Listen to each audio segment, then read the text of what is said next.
Gaza में 6 हफ्ते के युद्ध विराम का प्रस्ताव अब ठंडे बस्ते में जाता हुआ दिख रहा है। मिस्र की राजधानी काहिरा में हमास के साथ अंतिम दौर की वार्ता इसलिए नहीं हो सकी क्योंकि हमास ने जिंदा इजरायली बंधकों के नामों की सूची देने से इजरायल को मना कर दिया है। इजरायल ने कहा था कि जब तक हमास इजरायली बंधकों के नामों की लिस्ट हमें नहीं देता तब तक युद्ध विराम नहीं होगा। इसीलिए इजरायली प्रतिनिधिमंडल तेल अवीव से काहिरा के लिए रवाना नहीं हुआ।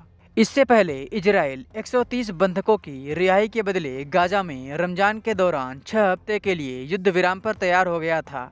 अमेरिका ने भी प्रस्ताव को उत्साहजनक बताते हुए उम्मीद जताई थी कि गाजा में जल्द ही लड़ाई रुक जाएगी। ताज़ा घटनाक्रम में गाजा में राहत सामग्री लेकर पहुंचे ट्रक पर इजरायल के हमले में 8 लोगों की मारे जाने की सूचना है।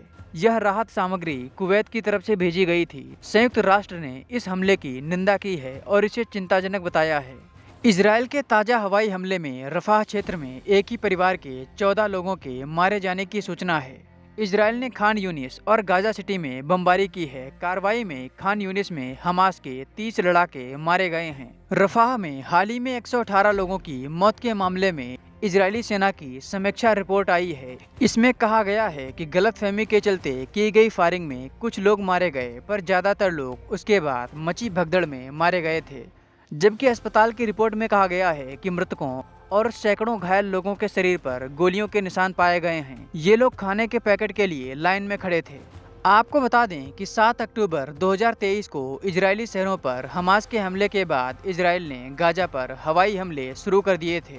अगर दोनों पक्षों के बीच अब युद्ध विराम होता है तो करीब 5 महीने के युद्ध में यह दूसरा युद्ध विराम होगा। इससे पहले नवंबर में एक सप्ताह का युद्ध विराम हुआ था। उस दौरान इजरायल से अगवा करके बंधक बनाए गए 105 लोगों को हमास ने रिहा किया था। बदले में 3 गुना फिलिस्तीनी कैदी इजरायल ने रिहा किए थे।